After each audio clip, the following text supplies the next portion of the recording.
Bonjour à toutes et à tous et bienvenue dans cette nouvelle vidéo dans laquelle je vais vous présenter quelques idées tactiques et je vais vous inciter à réfléchir un peu plus que finalement à la combinaison et à la résolution de combinaison, on va dire de base.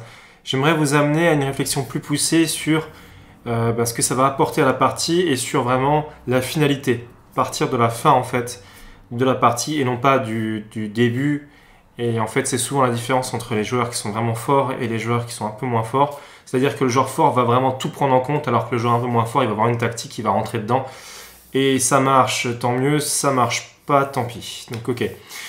Alors ici, je vais vous présenter une première position typique de tactique où on peut gagner assez facilement grâce à la thématique de la fourchette. Alors le truc, c'est cavalier H6. Bon, je pense que vous l'avez vu, hein, cavalier H6 qui joue sur le clouage et on va mettre la fourchette en place sur F7 à cause de la menace de mat du couloir. Donc roi H8, dame prend E5 qui on en profite pour clouer le pion G7. Donc dame prend, il y a une pièce perdue, hein, donc il est quasiment obligé de prendre. Cavalier prend F7 et ici en fait il peut pas faire tour prend parce que sinon on va atterrir sur un mat avec tour D8 et donc il est obligé de partir roi G8 par exemple et cavalier prend E5. Donc voilà, ça c'est une tactique, il n'y a pas besoin de réfléchir plus loin. On a notre petite tactique en 3-4 coups et on a gagné voilà, l'équivalent d'une pièce nette dans cette configuration et de 2 pions si je ne me trompe pas. Donc voilà, on a un avantage décisif quoi qu'il en soit. Et donc, j'aimerais vous inciter à aller plus loin, parce que ça, c'est des tactiques qui sont des tactiques de base. Et là, je vais essayer de vous montrer quelque chose d'un peu plus poussé. Voilà, donc on a une position tactique toujours basée sur la thématique de la fourchette. Mais ici, j'aimerais vous inciter à réfléchir un petit peu plus loin qu'aux apparences. Et donc, bon, je pense que la plupart d'entre vous connaissent la thématique de la poussée de pion qui va attaquer... donc, c'est une autre fourchette, hein, une poussée de pion qui va attaquer les deux pièces en même temps. Donc le roi prendra, ce sera fourchette ici, la dame prendra, ce sera fourchette ici. Dans tous les cas, il y a fourchette évidemment. Mais j'aimerais qu'on voit ce qui se passe justement, qu'on aille un peu plus loin. Donc, je pense que vous allez sentir le piège arriver. Voilà, roi prend, cavalier échec, roi ici, cavalier prend, c'est très bien. On a trouvé une tactique, on a gagné la dame, on a un fou, un pion. Mais est-ce que ça gagne? Et c'est là ma question. Est-ce que le matériel qui reste suffit à gagner? Alors bon, pour ceux qui connaissent bien leur finale, je pense que vous avez vu qu'on a une case de promotion qui est sur noir, que le fou est de case blanche. Donc si le roi parvient à atteindre la case G8 ou même G7 ou H7, hein, c'est parti nulle. Donc ici, ça sera parti nulle parce qu'on ne peut pas l'empêcher. Il y a des configurations exceptionnelles dans lesquelles on peut un petit peu empêcher comme ça le roi d'avancer, mais ici c'est pas possible, notre roi est trop loin pour faire de l'épaule, et donc ici on peut juste pas empêcher le roi d'aller contrôler la casse, c'est parti nul, alors que ça soit d'un côté ou de l'autre, hein, j'imagine que dame prend ça aurait été parti nul de la même manière, avec cavalier échec ici, voilà, cavalier prend, on prend. Tant qu'on est dans le carré, donc le carré c'est simple, on le voit ici, eh bien on va y être, on va pouvoir atteindre la case G8, puisque déjà il a un problème, c'est que le fou est situé sur la case en fait d'avancée de pion. Donc en fait tu peux considérer qu'il y a une case de plus. Hein. Donc ici, si on compte, en fait on peut se décaler, on a largement le temps d'aller chercher le pion, on sera largement dans le carré. Donc exemple, hein, H4, moi, ici, voilà, le fou part, on ne sait pas trop où, voilà, on est dedans. Voilà, il n'y a plus de souci. Donc ok. Je vais revenir un peu en arrière et je vais vous expliquer comment il faut réfléchir intelligemment aux échecs en fait. Et comment je trouve qu'en compétition, il y a peu de joueurs qui parviennent à avoir une réflexion aussi poussée.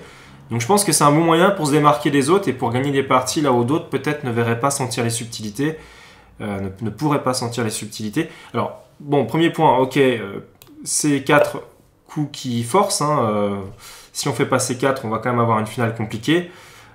Ici, le roi et la dame, ça peut mater assez vite. Il y a des pièces en prise. Bon, c'est vraiment complexe. Je vous invite à calculer si vous voulez voir s'il y a moyen de tenir dans cette position avec les pièces blanches. Si on essaie de conserver, par exemple, avec fou G4.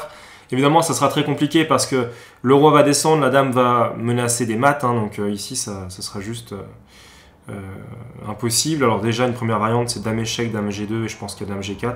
Je pense que ça tombe tout de suite, en fait, mais ok, admettons. on peut le calculer, vous pouvez le calculer de votre côté. Ici, on va juste regarder la variante qui gagne en fait, et j'aimerais vous inciter à regarder ça. Donc sur roi prend, on avait dit que le fou c'était le mauvais fou, donc on ne peut pas garder le fou sinon ça ne gagne pas, mais on peut quand même gagner avec le thème de la fourchette, et pour ça il faut être un petit peu plus malin. Et ici c'est fou F7 le coup, et non pas cavalier E3. Fou F7, on préfère lâcher notre fou contre la dame plutôt que le cavalier, parce qu'avec le cavalier c'est gagnant, avec le fou c'est juste partie nulle en fait. Donc ok, dame prend, fourchette.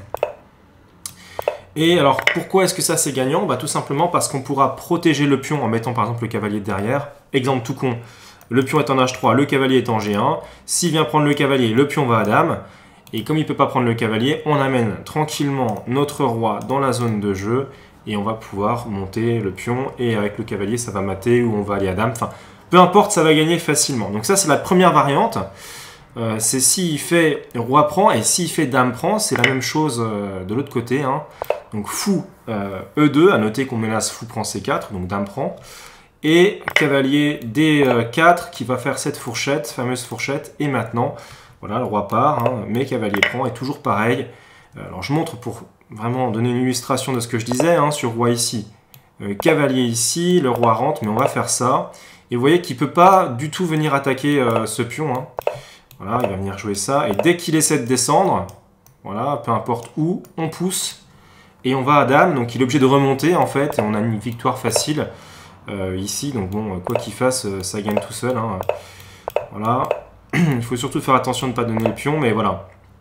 On va protéger le pion. On va le pousser le plus loin. On va mettre le roi sur G6. Et on va chasser le roi noir avec un bon petit cavalier F7 qui va devoir partir. On va pousser le pion et on va aller à dame tous tranquillement.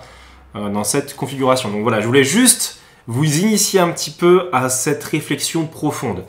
Ne vous arrêtez pas à la combinaison en elle-même, essayez de voir un coup plus loin et si possible, essayez d'évaluer la position après la combinaison. Il ne suffit pas simplement de prendre du matériel, mais souvent il faut essayer de voir un petit peu ce qui se passe après et essayer de comprendre est-ce que c'est vraiment un avantage déterminant, un avantage gagnant ou pas.